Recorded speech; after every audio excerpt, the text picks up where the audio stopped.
Muito bem, irmãos, bom dia! Abra sua Bíblia em Levíticos capítulo 20 e vamos ler versículos 22 e 23. E nós estamos compartilhando com a igreja o tema influenciando ou sendo influenciado.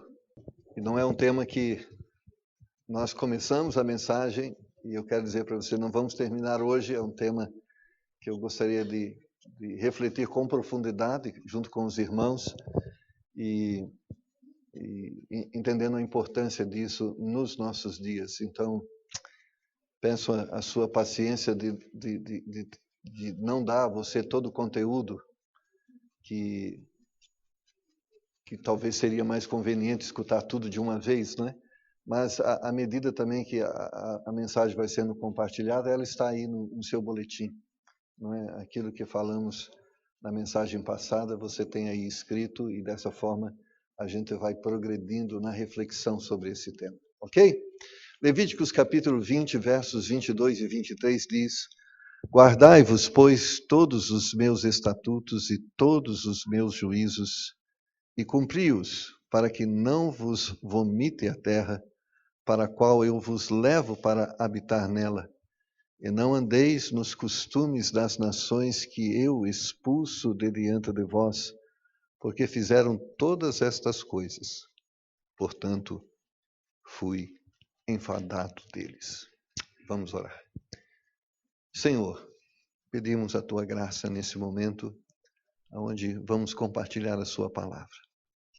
Que o teu Espírito possa fluir através delas, como também fluir nos corações que vão ouvir. E que o Senhor nos dê graça para transmitir, como também graça aos meus irmãos para receber. E que o resultado da sua palavra nas nossas vidas seja uma vida que glorifique o nome do Senhor, uma vida em conformidade com a sua palavra. Eu oro com esperança e fé, porque eu oro em nome de Jesus. Amém. Podeis assentar, irmãos.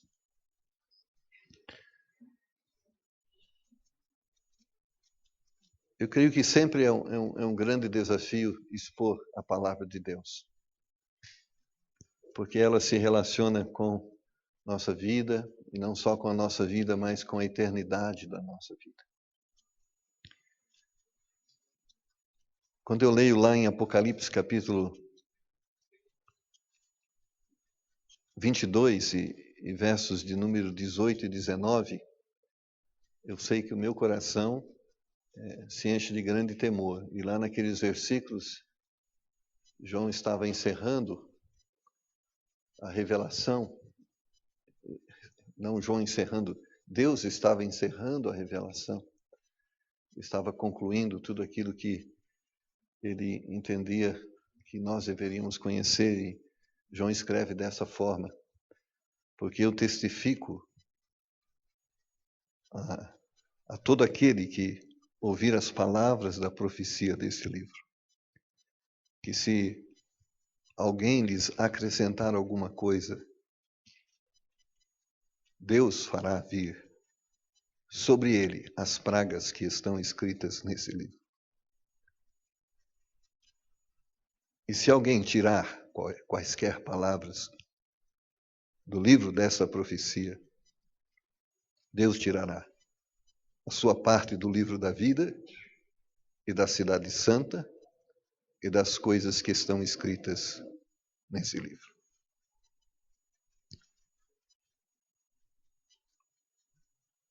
Nós, como pastores que tivemos a bênção de ter sido confiado a nós o ministério de pastorear as ovelhas de Deus, temos esse grande desafio de limitar nossas exposições àquilo que a Bíblia diz. E quando eu falo limitar, não acrescentar e não omitir. Então, quando nós olhamos para esse tema, né, apesar do ambiente à nossa volta, eu creio que não determina os valores e conduta, eu creio que não podemos julgá-los neutro. Eu creio que nossa família, nossos amigos, ambiente de trabalho, jornais, revista, a Bíblia Sagrada, a igreja, estão diariamente nos provocando e influenciando a estilos, a valores, a comportamento. Eu lembro que eu citei um exemplo muito interessante, né? No passado, quando provocávamos um furo ou um rasgo em uma calça nova, né, ficávamos muito tristes. Hoje se paga caro por calças furadas e rasgadas, e as pessoas se sentem bem quando as usam.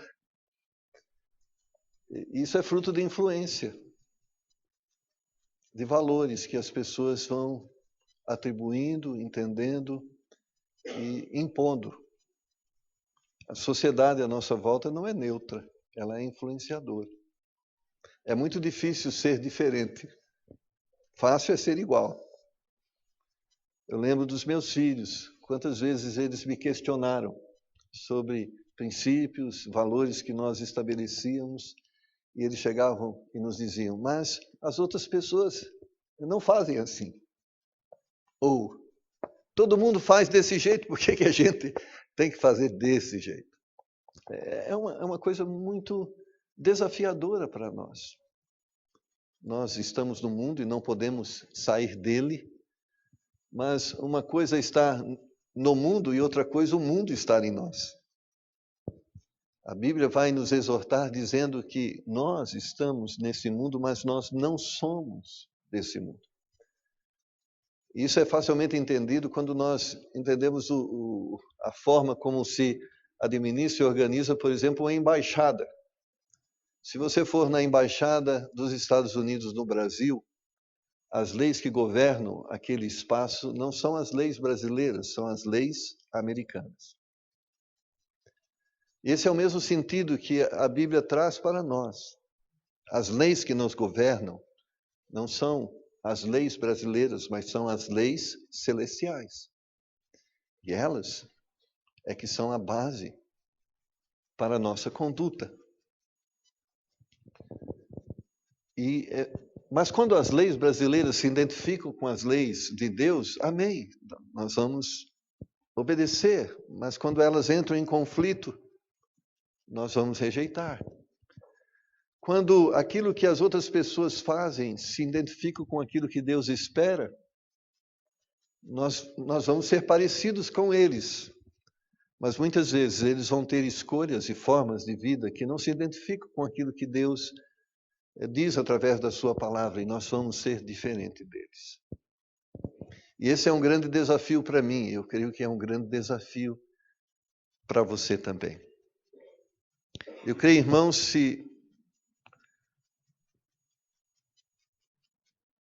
que nós somos cristãos e, como cristãos, nós reconhecemos que a Bíblia é o valor, é o princípio que influencia as nossas vidas, amém? Não é o mundo, não é a sociedade, não é nossa família, não são nossos amigos, a palavra de Deus. Eu creio que existem 3 fontes de influência no mundo. O mundo, e quando eu falo mundo é esse sistema que nos cerca. Deus, através da sua palavra, mas eu gostaria de acrescentar hoje, você. Eu estou falando de você como uma fonte autônoma de influência, mas eu estou falando de você como um instrumento que se identifica com o mundo ou com Deus e se torna um agente inspirador para outros. O mundo nos influencia, a Bíblia nos influencia e você influencia. De alguma forma você está, através da sua vida, mostrando a outras pessoas como elas devem se comportar, viver, vestir, andar. Então, o mundo não é neutro e nós também não somos neutros. Nós somos instrumentos de influência e devemos considerar isso. Devemos olhar para o mundo e perceber se de alguma forma nós estamos cedendo à influência dele. E temos cuidado disso. Lembra do texto que nós introduzimos? Deus estava dizendo, sabe por quê? Eu estou tirando esse povo desta terra. Eu não estou tirando esse povo desta terra porque eu quero dar essa terra para vocês. Eu estou tirando o povo desta terra porque eles escolheram viver uma vida que eu cansei. Eu cansei deles. Então eu estou tirando eles daqui para que vocês ocupem esse lugar. Mas Deus então alerta esse povo, olha, não se assemelhe a eles, porque da mesma forma que eu me cansei deles, eu posso me cansar de vocês. Então, não os imite, porque ao os imitar, também estão imitando as consequências que estão vindo sobre eles. Isso pesa no seu coração? Deveria pesar. Isso pesa também no meu coração. O pecado enfada Deus. Aquilo que fazemos que é contrário à justiça, à santidade, o amor de Deus, enfada Deus. E nós não queremos enfadar Deus, nós queremos ser agradáveis ao Senhor.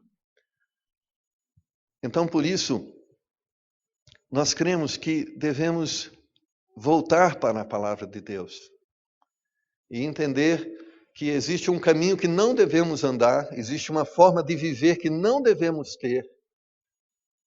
Nós que queremos ter comunhão com Ele. Se você não quer ter comunhão com Ele, isso não é para você. Isso não se aplica a você. Nós estamos falando de pessoas que entendem o valor de Deus, que entendem a salvação, que entendem o significado da salvação. E se você tem entendido isso de uma forma bíblica, então você já reconheceu que a Bíblia é autoridade sobre a sua vida. Não são as pessoas, não é o sistema, não são as leis do nosso país, mas é a palavra de Deus que é a autoridade, porque você entende que essa vida é passageira, nós estamos aqui por um tempo e que nós temos uma eternidade e queremos viver com os valores da eternidade e não com os valores efêmeros e passageiros dessa vida presente. Irmãos, Adão e Eva escolheram serem receptíveis à influência da serpente. E o que aconteceu? Eles foram expulsos da presença de Deus. Se nós queremos ter comunhão com Deus, temos que nos descaracterizarmos desta influência. E quando eu falo descaracterizarmos, infelizmente, a influência adâmica, nós nascemos com ela. Mesmo que o mundo não nos influencie em nada, nós já estamos influenciados pelo mal, na nossa natureza. Ou seja, se você não ligar a televisão, se você não ler o jornal, se você se enclausurar em uma caverna, você já tem um problema de uma influência má. E a Bíblia não está só dizendo não se deixe influenciar, mas ela está dizendo se liberte de uma influência que existe, mas que já está presente na sua vida. Eu creio que Deus quer restaurar nas nossas vidas as características ditadas por Deus. Características estas que Deus, quando nos criou, impôs a nós. A cruz de Cristo, o Espírito Santo, a Bíblia Sagrada, eu creio que elas promovem esta oportunidade.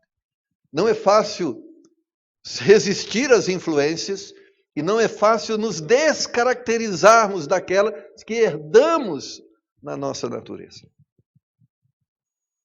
E por isso eu creio que ter uma vida santa é um milagre que só Deus pode fazer.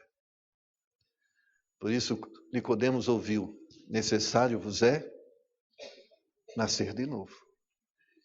Porque essa natureza, ela não nos leva àquilo que Deus quer de nós. E somente Deus é que pode produzir isso em nós. Então, não estou falando simplesmente só de uma decisão, mas eu estou falando de uma decisão que tomamos para que Deus haja em nós, para nos afastar, para nos conduzir. Porque foi assim que Deus disse a Israel: eu estou tirando você dessa terra Eu estou tirando esse povo desta terra, colocando vocês nessa terra. Agora vocês precisam aceitar que eu dirija as suas vidas, porque se eu não dirigir as suas vidas, vocês serão como esse povo. Por isso que eu estou pregando aqui hoje. E eu quero crer que é Deus dirigindo a sua vida. Nós precisamos que Deus fale conosco. Trabalhe nessas questões. E que o Espírito Santo, de uma forma poderosa, nos liberte daquilo que é errado e nos conduza para aquilo que é certo. Eu creio que a inspiração e a aspiração do Templo Batista de Indianópolis não é ser uma igreja diferente das outras. Porque de igrejas diferentes o nosso mundo está cheio. Mas é ser a igreja que Deus quer que a igreja seja. Você entende isso? Não é simplesmente nós aqui queremos ser especiais. Não, nós só queremos ser o que Deus quer que a gente seja. Não mais e não menos. Eu falo que a Bíblia diz que Deus criticou os fariseus, porque eles impunham fardos pesados sobre o povo, que nem mesmo eles, segundo a descrição de Jesus, eram capazes de suportar. Mas também esses mesmos judeus que impunham fardos pesados, eles arbitrariamente aliviavam pesos e responsabilidades que o povo deveria ter. A Bíblia, irmãos, através de mandamentos e princípios, determina a nossa conduta. 2 Timóteo, capítulo 3, versículos 16 e 17, vai trazer-nos esta informação.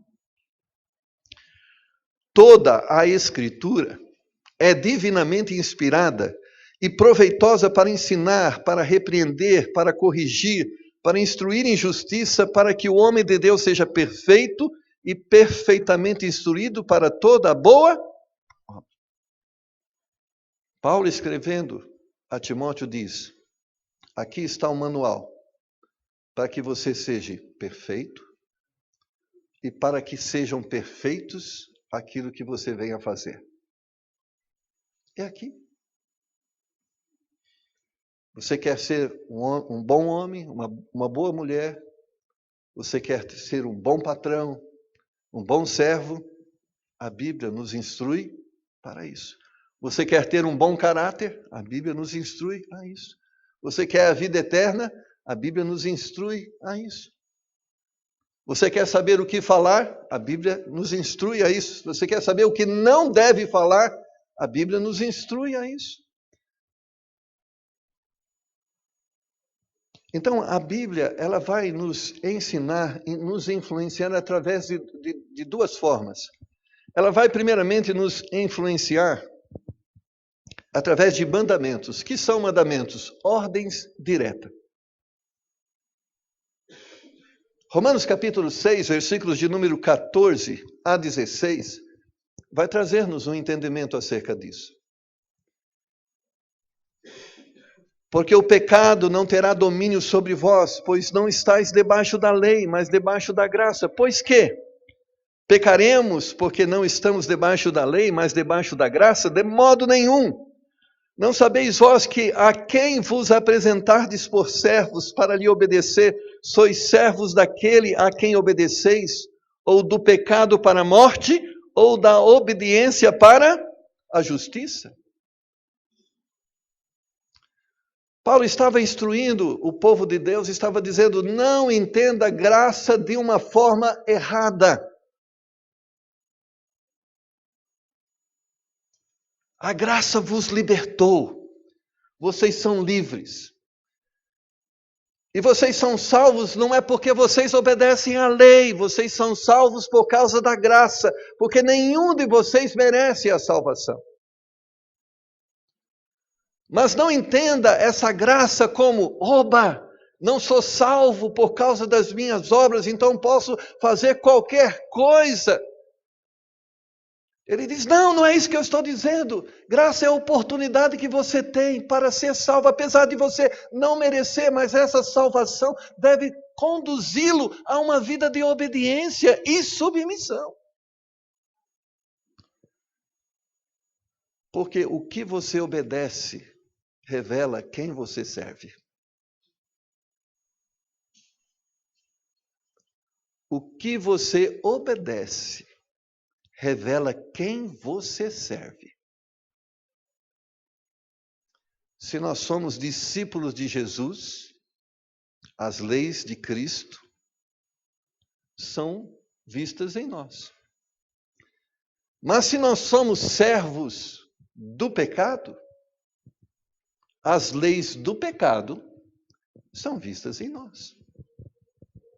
Porque muitas vezes nós estamos olhando para a palavra de Deus e interpretando o Velho e Novo Testamento desta forma. Agora é tudo novo. Não, o pecado continua sendo pecado, desde Gênesis capítulo 1 a Apocalipse capítulo 22. Apenas a aliança do Velho Testamento era com Abraão e através do povo que Abraão constituiu como descendência depois dele, ou Deus constituiu como descendência. E hoje a nossa aliança é com Cristo e através de Cristo. Antigamente era através dos judeus. E hoje, não importa se é judeu, ou grego, ou gentio, todos agora fazem parte dessa aliança. Mas o pecado continua sendo pecado. E sabe por que o pecado continua sendo pecado? Porque Deus continua sendo Deus. E o juízo de Deus é o mesmo sobre o povo de Israel, sobre o mundo e sobre a igreja. Porque Deus não faz acepção de pessoas. Então, a Bíblia vai propor mandamentos. E você sabe o que são mandamentos? São ordens objetivas, diretas, claras. Vai lá, está escrito: não mate, não rouba, não minta, não saia a palavra torpe da sua boca. É direto. Você não precisa entender grego, você não precisa entender hebraico, você não precisa entender aramaico, você só precisa ler a Bíblia e observar que Deus mandou. Ele não está perguntando se você gosta, se você não gosta, se você quer, se você não quer. Ele está dizendo: você quer me seguir? É dessa forma que você me segue. Eu gostei muito quando vim para essa igreja e o pastor Thomas, não sei se foi ele que instituiu essa filosofia, ou que teve esse entendimento, se ele herdou de alguém. Mas quando ele chegou ali, olha, você tem que ler a Bíblia, e existe uma forma de ler a Bíblia muito fácil de entender a Bíblia. E eu achava que a Bíblia era muito difícil de entender. Ele falou, a aula era assim: você lê a Bíblia e tenta identificar. Porque na Bíblia tem mandamentos, ordens diretas e princípios, valores que a gente tem que vão balizar as nossas decisões. Ou seja, não existe uma ordem direta, mas existem valores que precisam existir nos nossos atos. Então você coloca lá, onde tem mandamento, ordem. E onde tem princípios, valores, P. Então leia a Bíblia buscando ordens e princípios. E se você identificar ordens, não faça. Faça. E se você identificar princípio, use. E você já entendeu a Bíblia. Eu falei, rapaz, pensei que precisava frequentar 4 anos num seminário. Está mais fácil. E realmente foi bênção. E a Bíblia é simples, ela foi escrita para uma pessoa simples entender. Mas os intelectuais a complicam. Mas você quer uma coisa simples? É isso. A Bíblia tem ordens, mandamentos diretos. A Bíblia tem princípios. O que são princípios? Valores que se aplicam em decisões quando não há uma ordem direta. A Bíblia não vai ter uma ordem para se você é mecânico, se você é médico, se você é advogado. A Bíblia não vai falar sobre cada profissão, mas ela vai falar sobre a ética para cada profissão, que é a mesma. Isso a gente chama de princípios.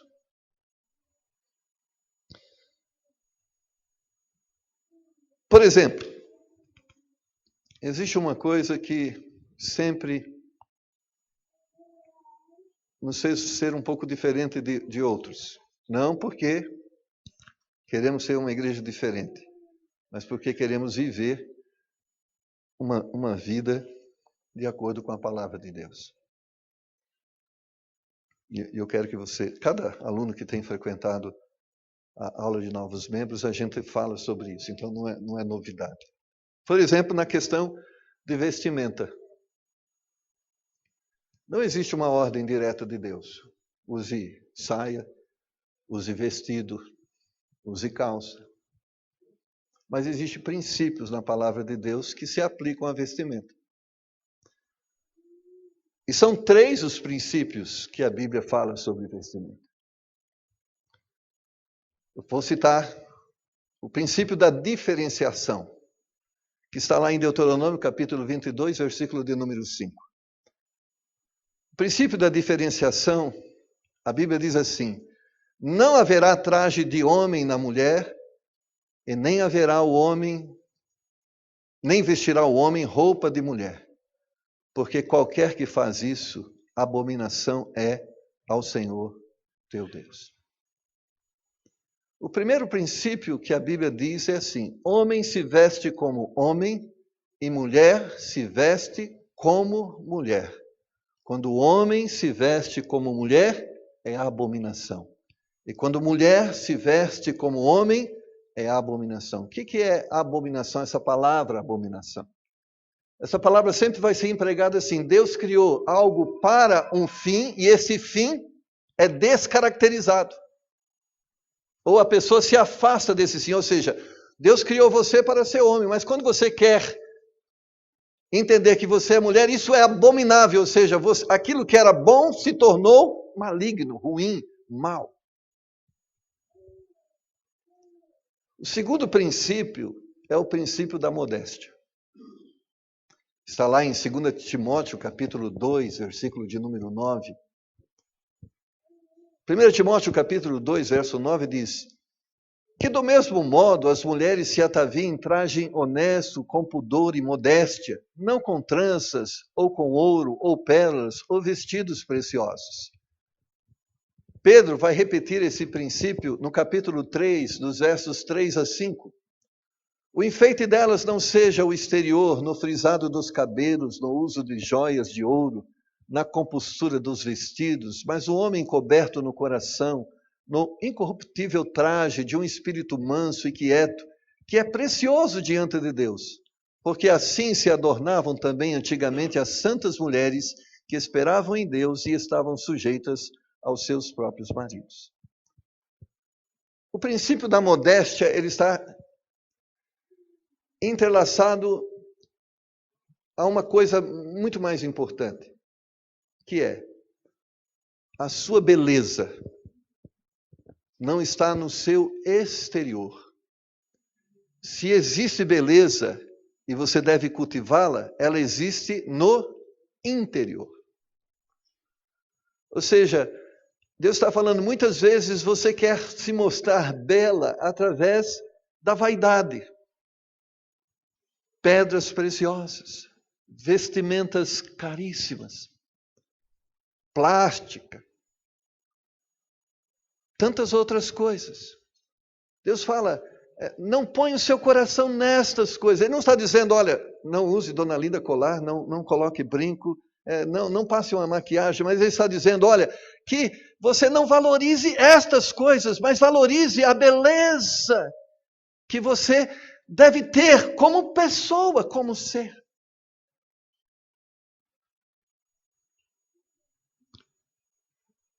E eu estou casado, vou fazer 33 anos de casamento, e Dona Linda já fez 50 e vai fazer 53 agora? É mais ou menos 55, não sei, já perdi. 57. Eu sei que o nome Dona Linda sugere que ela é linda, né? Mas eu tenho certeza, se eu perguntar ao pastor Thomas, ele vai dizer que a beleza dela não está no seu exterior, está no seu interior. Nós achamos que as pessoas bonitas, elas são bonitas pela fotografia. Deus diz, a beleza que as pessoas têm é aquilo que os olhos não podem ver, que está dentro do coração. Então a palavra de Deus vai exortar, olha, pratique a modéstia, não queira evidenciar sua beleza do seu exterior, evidencie sua beleza através do seu interior. É isso que tem valor para Deus. Nós vivemos numa sociedade extremamente vaidosa, que quer vender a ideia de beleza exterior e de valorizar esta beleza exterior. Eu já cheguei à conclusão, lendo na Bíblia, que beleza é ímpar, cada um tem a sua. Tem beleza negra, beleza morena, beleza de olhos puxados, beleza de olhos arregalados, belezas louras, belezas morenas, cada um tem a sua. E depois de alguns anos de casado, você vai entender que o que é mais importante é a beleza interior. Entenda isso. Porque às vezes os jovens são tentados isso, né? Que a beleza está nos olhos verdes ou azuis, no alto ou baixo, moreno ou claro. Não se iluda. Busque a beleza interior das pessoas. E quando você as perceber, valorize. Mesmo que aquilo que reveste essa beleza não seja a beleza que o mundo diz que é beleza. Porque Deus está certo e o mundo está errado. Por isso os cristãos não devem ser aqueles que eu quero estar na última moda. Dos dois extremos, né? Você não deve estar na última moda do ano 2020, nem na última moda do ano 1500. Você deve se vestir de uma forma confortável. E que bom se a gente cultiva essa beleza que a água não atira no final do dia, né? E que ela se conserva. Porque a verdade é mais fácil a gente lidar do que com a falsidade. O terceiro princípio está lá em 1 Timóteo, capítulo 2, versículo 9. 1 Timóteo, capítulo 2, versículo 9, e nós já lemos lá em cima. Antes, que do mesmo modo as mulheres se ataviem em traje honesto, com pudor. O terceiro princípio é o pudor. O que é pudor? De uma forma muito simples, pudor é privacidade do corpo. De uma forma mais simples, vergonha de expor o corpo, ou seja, o corpo é meu e ninguém tem que conhecê-lo. No caso, quando é casado, é só o meu cônjuge. E quando é solteiro, ninguém, só eu. Isso é pudor. É vergonha de expor o corpo. Quando nós olhamos para esses princípios que são bíblicos, que estão escritos na palavra de Deus e que devem nortear as nossas decisões. Eu estou usando um exemplo de princípio. Mandamento, já citei esse exemplo, é fácil nós entender. Princípio é um pouquinho delicado e a gente precisa gastar um pouquinho de tempo. Então a Bíblia não vai dizer qual o modelo da roupa. Nós vamos chegar mais, se acalme. Ela não vai dizer o modelo da roupa, mas ela vai dizer os valores que deve ter a sua vestimenta. Primeiro valor, você deve vestir-se de uma forma diferente do sexo oposto. Então, unissex não é bíblico. Se a gente for, serve para homem e para mulher. Tem isso na Bíblia? Não. A Bíblia diz é diferente. E eu sou filho de alfaiate e de costureira, eu sei. Por exemplo, a camisa do homem fecha diferente da camisa da mulher. Você nunca percebeu isso? O homem fecha da esquerda para a direita. A mulher fecha da direita para a esquerda. Isso está na blusa e está na calça também. A berguilha, e chama berguilha, essa marca que você tem na calça, né? O Carlinhos que é costureiro. Você vai ver que o homem da esquerda para a direita, a mulher da direita para a esquerda. Isso é um princípio de diferenciação que existia nas túnicas, na forma como se as pessoas usavam os cintos. Dizia se era feminino ou masculino. Porque se você pegar uma túnica, é túnica. Túnica é túnica. Mas havia um fator de diferenciação. Essa é uma masculina, esta é uma feminina. Nós vivemos no mundo do unissex. Banheiro, vai chegar um dia. Unissex.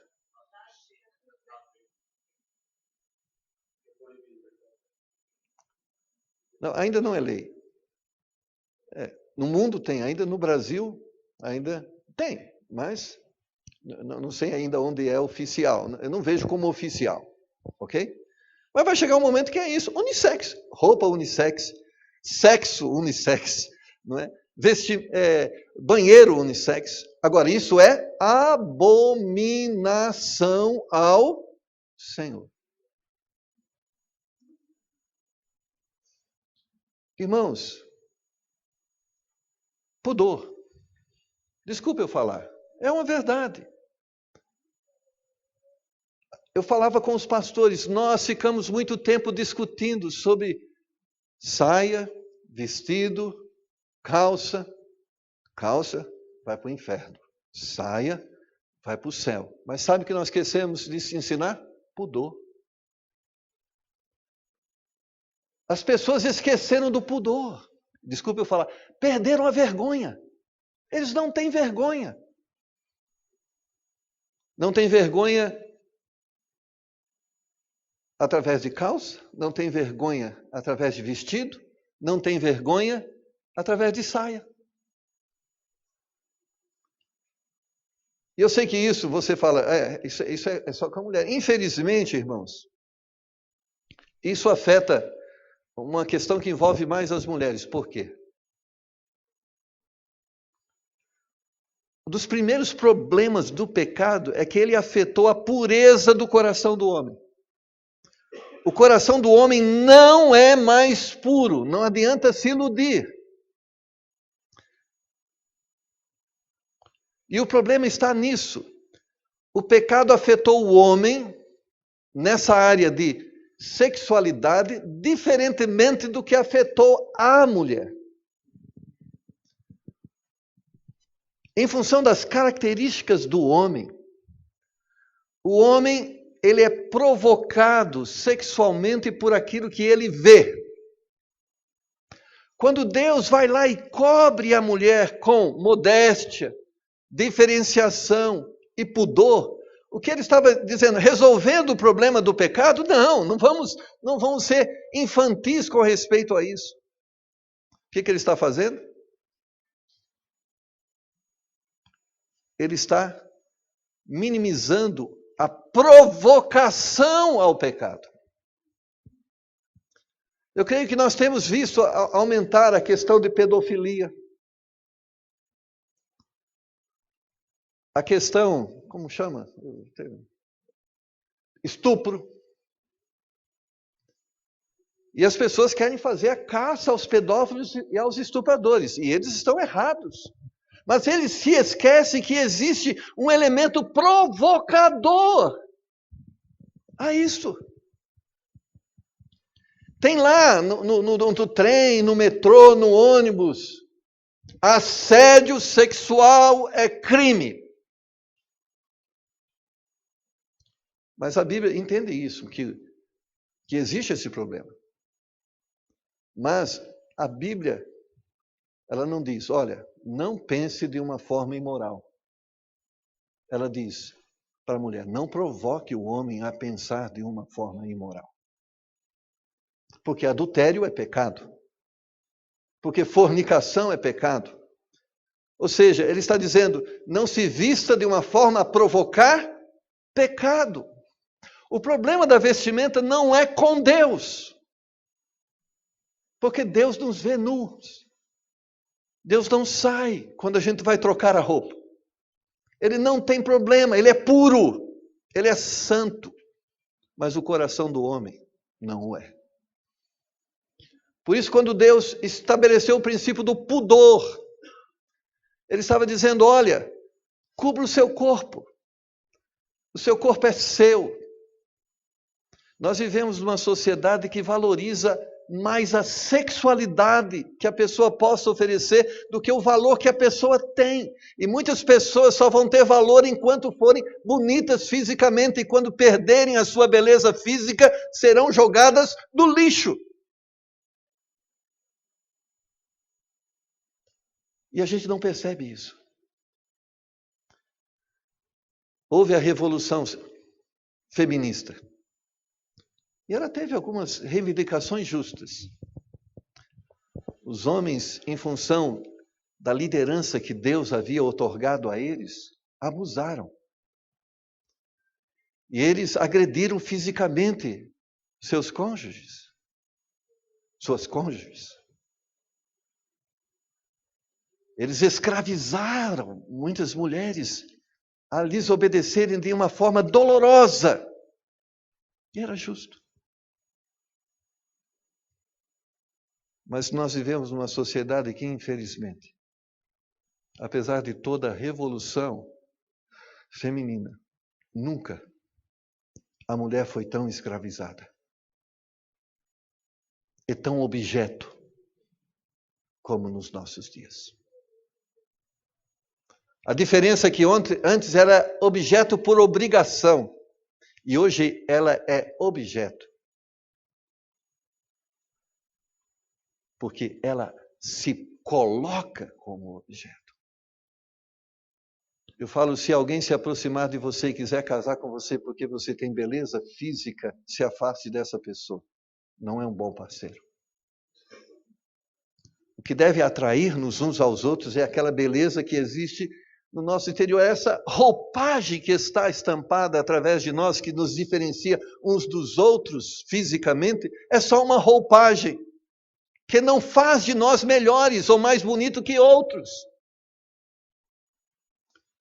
Por isso, quando as pessoas chegam aqui na igreja, nós vamos dizer, irmãos, diferenciação, modéstia, pudor, é lógico, nós chegamos usando esses princípios, vamos dizer, olha, saia para as mulheres, vestidos para as mulheres, vão ser um elemento que vai se aproximar bem desse princípio que a Bíblia diz de diferenciador.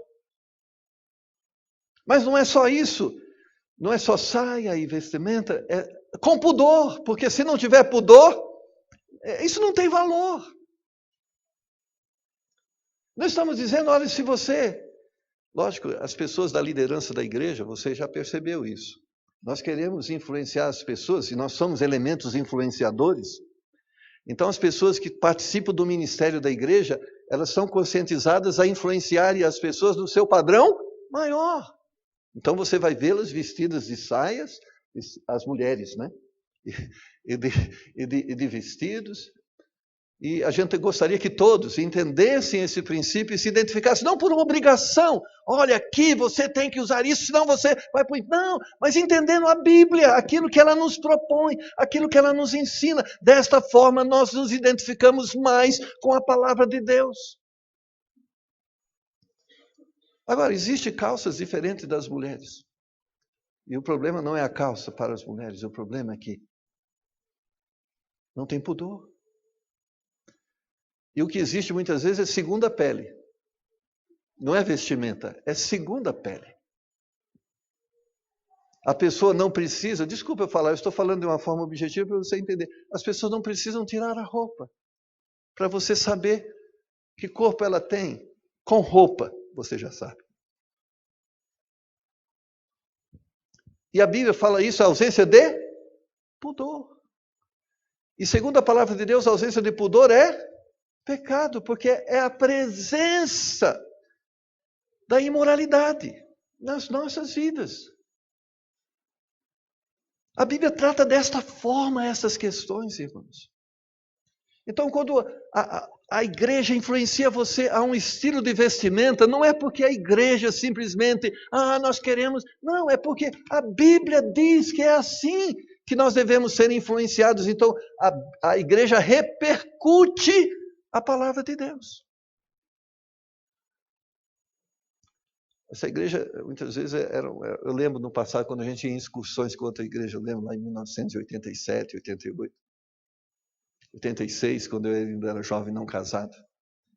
Então, foi na época, pastor, mas a gente vai jogar futebol. com o vestido não dá certo, então vamos... Não, pastor, sai a calça. Tá bom, vamos, sai a calça. E inventou-se a saia calça. Hoje saia calça é um negócio que a pessoa, Deus me livre.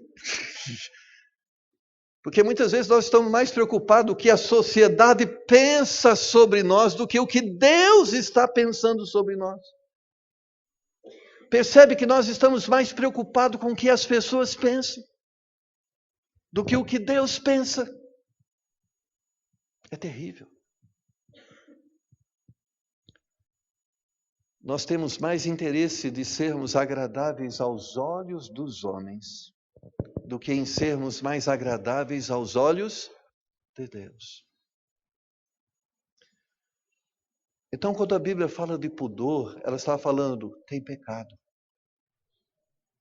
tem problema, e nós devemos evitar. Mas o pecado está no coração do homem. Está mesmo, está no coração do homem. É verdade. Mas você quer que ele vá para o inferno? Então, muitas vezes, nós temos que ser sensíveis a isso. E por quê? Porque a imoralidade, para ela vir para a roupa, primeiro ela nasceu no coração. O problema do pudor é que existe uma imoralidade que foi concebida no coração. Porque é este padrão que o coração tem que ele vai ser visto na forma que nós nos comportamos. E quando a pessoa perde o pudor, a ausência de pudor não está na roupa, ela está no coração. Então o que nós precisamos pedir para Deus é Deus restaurar o nosso coração. Porque se não restaurar o coração, você pode se vestir como uma pessoa com traje de maior pudor, mas não tem valor. Porque o valor está na moral que nós cultivamos no nosso coração. Às vezes nos preocupamos só com o modelo da vestimenta e nos esquecemos da diferenciação, da modéstia, do pudor. Se preocupe mais com os princípios do que com o modelo. E use o modelo que se identifica com os princípios. Sabe por quê? Porque é dessa forma que Deus quer te influenciar. Porque é da outra forma que o mundo quer te influenciar. Então resista à influência.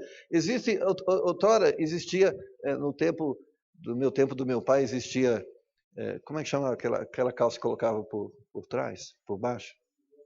Cirola. E a cirola de baixo hoje virou roupa de cima. Houve um tempo que as mulheres usavam meia calça. Lembra meia calça? E a meia calça virou, que era por baixo, virou de cima. As pessoas estão perdendo o pudor. Eu não sei se você percebe, não é que as pessoas estão mudando a vestimenta, as pessoas estão perdendo o pudor.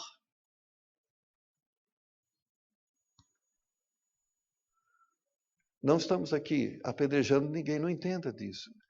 Nós como pastor, eu como pastor seu, eu preciso te aconselhar a refletir sobre aquilo que Deus diz na sua palavra. Não é abominável aos meus olhos, é abominável aos olhos de Deus. Não é o que eu penso, é o que Deus pensa. Porque para nós seria mais fácil assim, não, cada um faz o que quer, está tudo livre. Vem aqui de bermuda, de saia curta. Não é assim, infelizmente. A coisa não é bagunçada assim. Eu creio que tem a vestimenta certa para todo lugar. Ninguém vai de terno e gravata pescar na praia. Eu falo, mas também você não deve ir na igreja de uma forma que as pessoas acham que você está indo para o clube. Eu acho que tem a vestimenta adequada para todo lugar, amém? Tem a vestimenta para o casamento. E tem a mulher põe aqueles vestidos brilhantes, cintilantes. Agora, não chega aqui com aquele vestido, porque não é adequado. Agora, tem pessoas que vestem como estão indo para o futebol, indo para a igreja. Não estamos indo para o futebol, nós estamos indo para a igreja. Os sacerdotes tinham roupas específicas para os ministérios. Eles não usavam roupa comum, existia aquela roupa. Eu aprendi desde pequeno, tinha a roupa da igreja. Essa aqui, vamos guardar para a igreja. O melhor era para usar para a igreja. Era um momento de comunhão com Deus e nós gostaríamos dessa forma. Hoje não, hoje as pessoas às vezes pegam o pior. E a Bíblia diz: a reverência cabe à casa de Deus. Não quero que todo mundo... Bom seria se todo mundo tivesse de terno. Eu gosto tanto de terno, eu usaria terno todo dia. Pastor Thomas já aderiu, né? Ele usa terno todo dia. Então ele fala que ele está pronto, e azul marinho. Ele está pronto para velório e casamento todo dia. Se tiver um velório, está vestido. Se tiver um casamento, está vestido. E não é isso que nós estamos dizendo. Nós estamos só falando de modelo, nós estamos falando de valores. É lógico que a mulher é afetada de forma diferente. Talvez se eu aparecesse aqui de bermuda, talvez as mulheres falem: nossa, que tragédia, né? Pastor Thomas de bermuda. Meu Deus! Não, é melhor estar vestido de terno, né? Estou falando assim de uma forma para você entender. Porque você não é afetado, mesmo que se fosse musculoso. Você admiraria a beleza, mas isso não te provocaria a sexualidade, porque as mulheres são diferentes dos homens. Eu falo que diz que as mulheres são como, tipo assim, é como carvão lá da churrasqueira. Você precisa soprar para pegar fogo. E o homem é como gasolina, é só riscar o fósforo. É assim, não estão falando de coisa diferente, mas essa é a verdade, não é?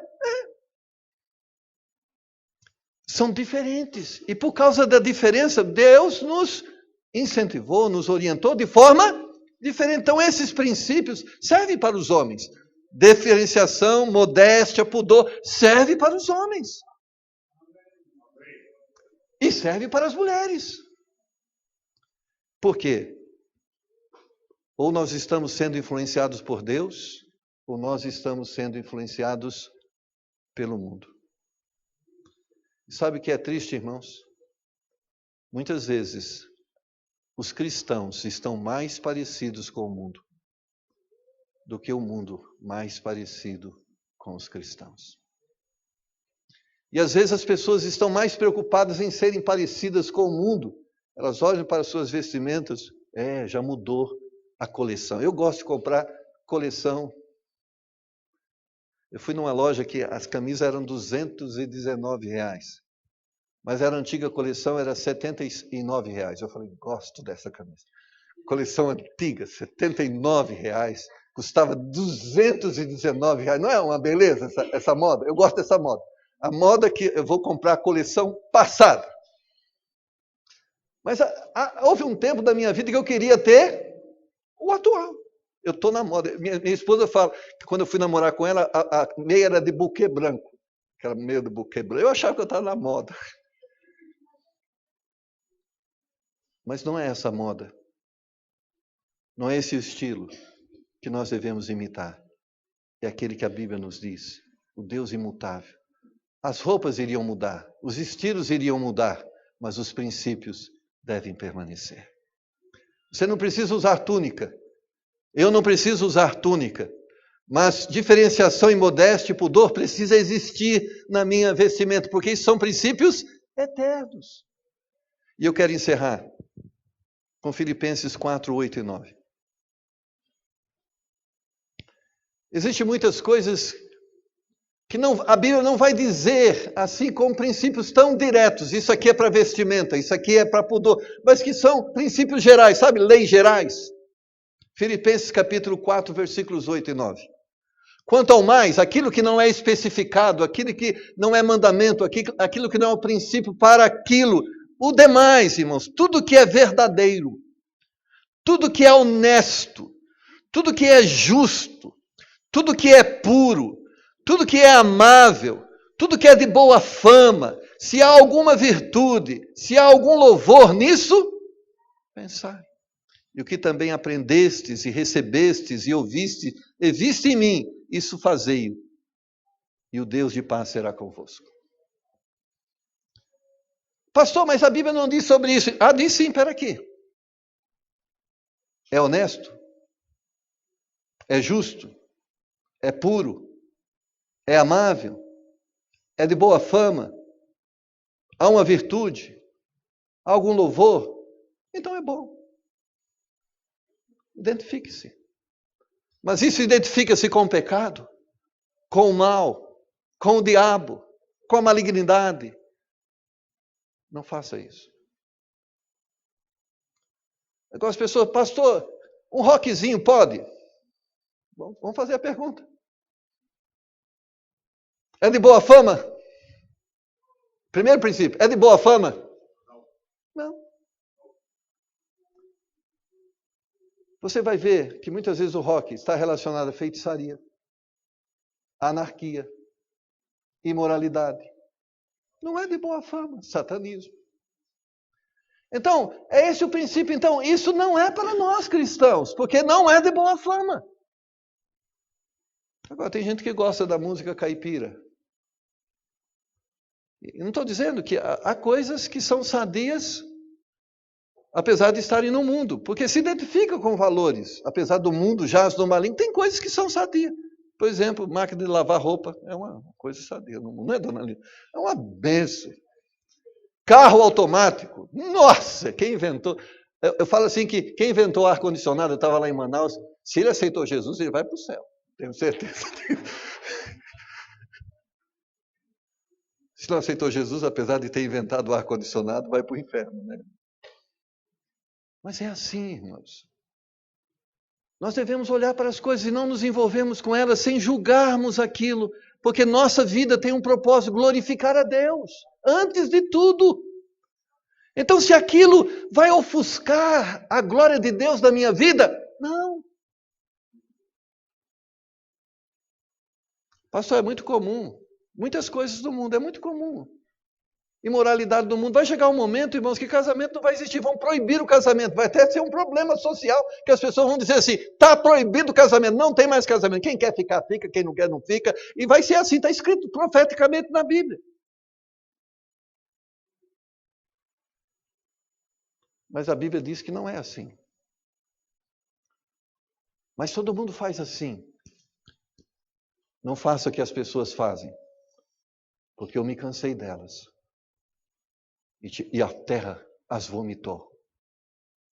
Não faça o que eles fazem, porque eu vou enfadar de vocês também. E eu vou vomitar vocês da minha boca. É isso que a Bíblia diz. Vamos olhar e perceber quem está nos influenciando. A Bíblia? Porque nós percebemos nas pessoas claramente. Como é difícil hoje vermos pessoas cheias do Espírito Santo. E como é fácil vermos pessoas cheias da obra da carne. E sabe o que isso revela? Quem as está influenciando. Se a Bíblia está te influenciando, as palavras que saem da sua boca é canto, hinos espirituais, salmos. Mas se não é a Bíblia que está influenciando o seu coração, não vai sair da sua boca estas coisas, porque a Bíblia fala que a boca fala do que o coração está cheio. Leia a palavra de Deus todos os dias. Inunde o seu coração de louvores celestiais. E você vai ser uma pessoa que as pessoas vão ver. É crente. É crente. Mas não está lá. É crente. Não está lá. É crente. Mas está claramente evidenciado pelas palavras, pela roupa, pelo estilo de vida, pelos valores. É cristão. E é esses valores que nos identificam como crentes. Não é só o fato de virmos na igreja e termos aceitado Jesus Cristo como nosso Salvador, porque a Bíblia diz, nem todo que me diz Senhor, Senhor, entrará no reino dos céus, mas só aquele que faz a vontade do Pai. Baixe sua cabeça, feche os seus olhos e responda nessa manhã, não para mim, mas para você mesmo. Quem está te influenciando? O que você pensa, o que você fala, os valores que você usa, a vestimenta, quem está te influenciando?